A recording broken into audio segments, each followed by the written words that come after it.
कितने बुरे मान के चलूं? कितने पेपर लीक हो लिए? जब से बीजेपी आई जब से बुरे ही बुरे हैं।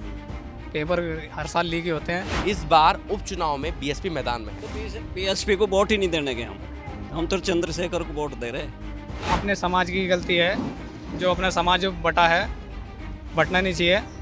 पर ये जो हिंदू हिंदू करते हैं, हिंदू हिंदू से कुछ नहीं होने का, काम करने से होगा।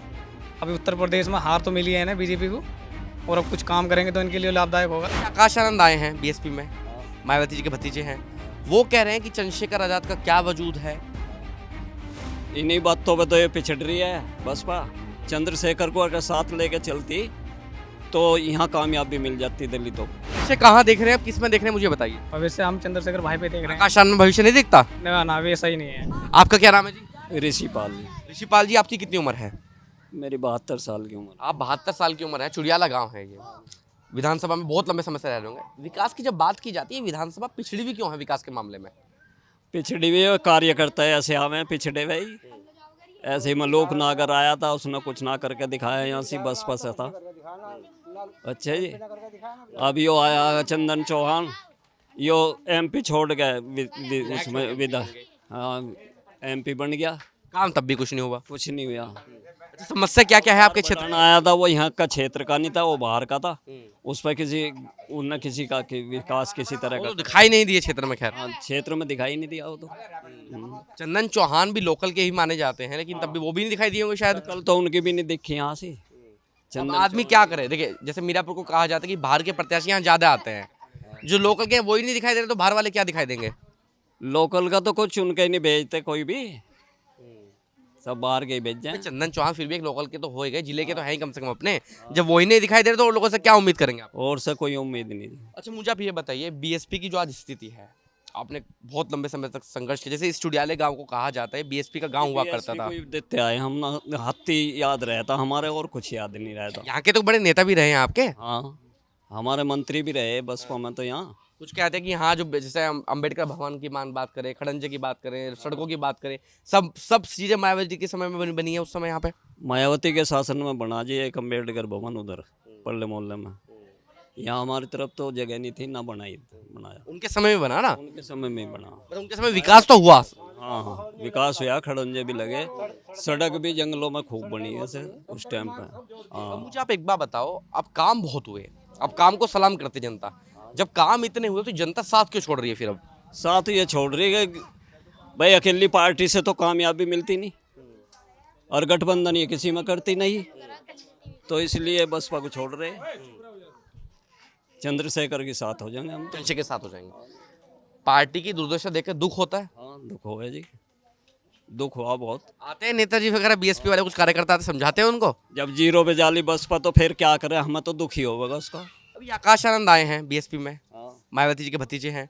वो कह रहे हैं कि चंद्रशेखर आजाद का क्या वजूद है। हाँ, इन्हीं बातों पे तो ये पिछड़ रही है बसपा। चंद्रशेखर को अगर साथ लेके चलती तो यहाँ कामयाबी मिल जाती दिल्ली तो। चंद्रशेखर का साथ होना जरूरी है बीएसपी के। जरूरी है। लेकिन चंद्रशेखर भाई तो साथ होने के लिए तैयार हैं। हाँ, तमाम खबरों में कहते रहते हैं कि वो तो हमारी माननीय है, हमारी पूजनीय है, हमारी महापुरुष हैं। नहीं, लेकिन बीएसपी की तरफ से विचार उनके सही हैं, चंद्रशेखर के विचार सही हैं, लेकिन मायावती उन्हें साथ लगाना नहीं चाहती। अब यहाँ दो प्रत्याशी आएंगे। बीएसपी के बारे में कहा जाता है कि बीएसपी अपने समय में उपचुनाव नहीं लड़ती थी। इस बार उपचुनाव में बीएसपी मैदान में है। तो बीएसपी को वोट ही नहीं देने के हम तो चंद्रशेखर को वोट दे रहे। गुरु भाई, आप तो युवा हैं, नौकरी के क्या हाल चाल हो रहे हैं? बस नौकरी के तो बुरे ही हैं, बुरे ही हैं नौकरी के तो। कितने बुरे मान के चलूं? कितने पेपर लीक हो लिए? जब से बीजेपी आई जब से बुरे ही बुरे हैं। पेपर हर साल लीक ही होते हैं। अच्छा, मुझे आप एक बात बताओ, जो पूरा क्षेत्र है, जैसे मीरापुर हुआ, मुजफ्फरनगर हुआ, शामली हुआ, यहाँ के बच्चे जो किसान के बच्चे हैं, भर्ती की तैयारी करते हैं, चाहे नॉर्मल जो हम जैसे लोग हैं वही भर्ती की तैयारी कर रहे हैं।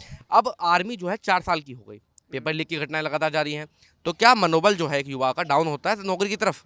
वे तो बेरोजगारी होंगे ना। जब 4 साल की अग्निवीर कर दी है, और बच्चे को तैयारी करेगा, वो 4 साल में वापस आ जाएगा, फिर वो क्या करेगा? वो आर्मी की तैयारी करके गुंडा ही बनेगा ना। वो बंदूक चलाना सीख जाएगा। और अभी चंडीगढ़ में लूट में पाया गया है वो ये शख्स। हाँ, तो युवाओं को ऐसे सही राह तो मिल नहीं रही है। अभी क्षेत्र की बात करते हैं, मीरापुर विधानसभा क्षेत्र है, चाहे हसनपुर विधानसभा क्षेत्र की भी बात करें, आसपास के क्षेत्र लगी हुई विधानसभा है। विकास के मामले में ये पूरा क्षेत्र पिछड़ा हुआ क्यों है? ये अपने समाज की गलती है, जो अपना समाज जो बटा है, बटना नहीं चाहिए। पर ये जो हिंदू हिंदू करते हैं, हिंदू हिंदू से कुछ नहीं होने का, काम करने से होगा। अभी उत्तर प्रदेश में हार तो मिली है ना बीजेपी को, और अब कुछ काम करेंगे तो इनके लिए लाभदायक होगा। आपको लग रहा है 7-8 महीने में कोई ऐसा बड़ा डिसीजन लेके कहो कि हार की चोट लगी है इनको? बस कुछ चोट नहीं, पर एक यूपी पुलिस की भर्ती पूरी करा रहे हैं ये, बाकी और तो कुछ काम इनका ऐसा कुछ है नहीं। राम मंदिर से कुछ नहीं होने का, कि राम मंदिर बनाने से इन्हें राम मंदिर में तो देखो, पूरे चुनाव में 2024 के लोकसभा चुनाव में राम मंदिर के नाम पर वोट मांगी कि जो मंदिर वहीं बनाएंगे, ठीक है। जहाँ चुनाव हुए राम मंदिर वाली सीट पर ही हार गए ये लोग। हारने थे ना, ये लोग बाग वहाँ विकास को देखने को चाह रहे हैं। वहाँ मंदिर से कुछ नहीं होने का।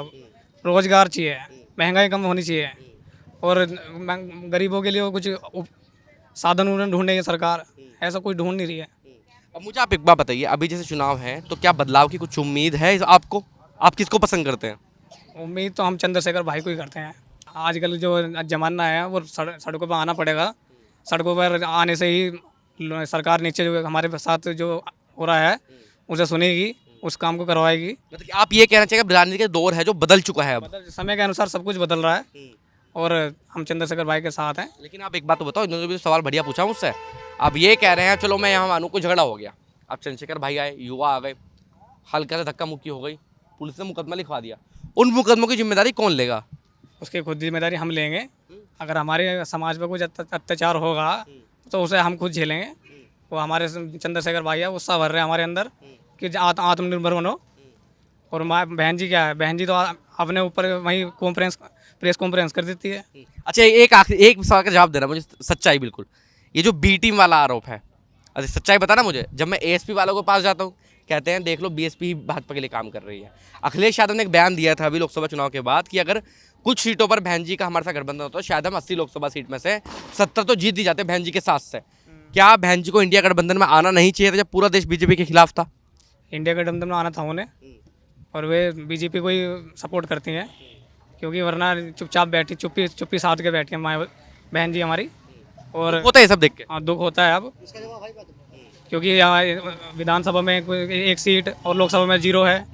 इससे तो दिख रहा है ना कि क्या क्या कर रहे हैं वे अब। भविष्य कहाँ देख रहे हैं, किस में देख रहे हैं, मुझे बताइए। भविष्य हम चंद्रशेखर भाई पे देख रहे हैं। आकाशान में भविष्य नहीं दिखता? ना वैसा ही नहीं है। आप देख रहे हैं नेट्रिक न्यूज, साहस सच कहने का।